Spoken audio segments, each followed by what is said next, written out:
Welcome to Sew You. I'm Jen, and with this video I'm starting a new segment that I call Sew Useful. In these tutorials I will show you how to fix and enhance things that you already have at home and therefore give them a new life. I'm going to start with a quick way to replace a broken zipper in a jacket with a new one. Enjoy!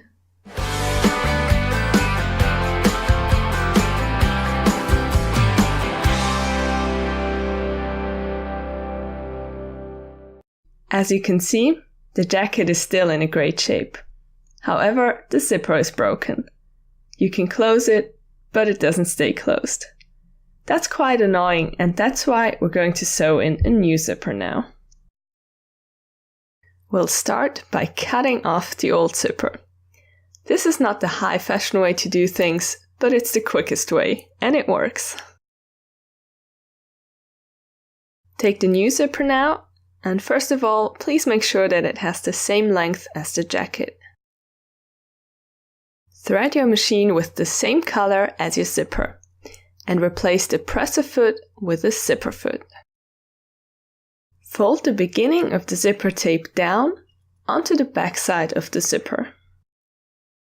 Sew that part down by sewing forwards a few stitches, then backwards, and then forwards again. When you're done, cut the threads off. Do the same with both beginnings of the zipper tape.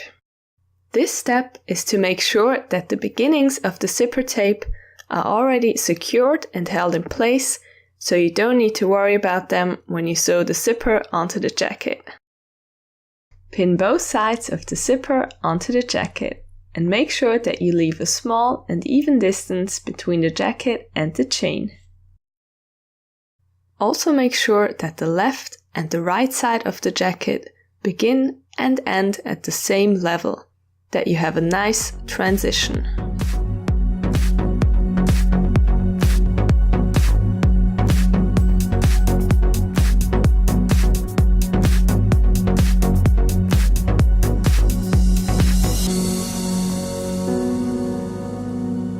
When you're done, open the zipper. Thread your machine with the right color. My needle thread is brown and my bobbin thread is yellow. Put in a needle that is at least a size 80 or even higher. I put in a 90s needle. Start sewing in the zipper and make sure that you hold on tight to the threads for the first few stitches. It could be that your sewing machine has difficulty transporting the layers at the beginning. If that's the case, sew the first few stitches slowly by turning the hand wheel, and then it should work better. If you can, sew backwards and then forwards again to secure the stitches, or if that's not possible, just leave long enough threads at the beginning so you can secure them by hand at the end. Sew the whole zipper in with an even distance. Most zippers have a hard reinforcement at the end, and some of them are so hard that it is difficult to sew over them, and then things like this happen. If your needle gets damaged, stop sewing immediately. Leave long threads, take the needle out, and replace it with a new one. Sew that part again and begin sewing a couple stitches earlier than where the needle broke. And when you get to the crucial part, only sew by turning the hand wheel, because that way you can feel if the layers are too thick for your needle to penetrate, and if that's the case, you can slightly move the fabric to a part where it's thinner and your needle can stitch through. Sew until the end of the zipper. And don't sew backwards on the reinforced zipper part, just leave long threads. And now sew the other side of the zipper. I started sewing at the end of the zipper, because that way the jacket is on the left-hand side of the needle and it's easier to guide the jacket that way. If the slider gets into your way, leave the needle in the lowest position, lift the presser foot, and wiggle the slider past the needle. You might have to move the fabric a bit to do this.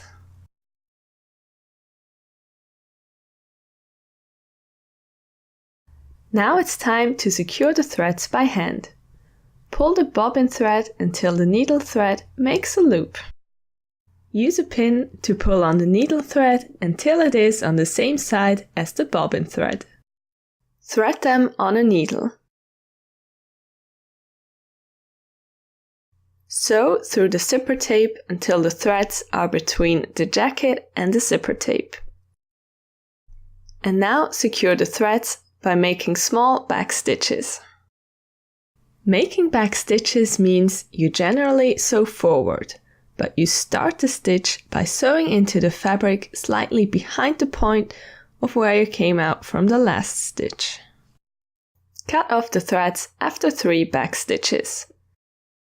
Do the same with all the threads that you couldn't secure by sewing backwards and forwards at the sewing machine. When all the threads are secured and cut off, you successfully sewed in a new zipper. Congratulations! And that's a quick way how to replace a broken zipper with a new one.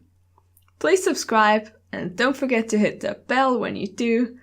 Give this video the thumbs up and write a comment. And let me know if you have anything at home that you would like to know how to fix. Thank you for watching!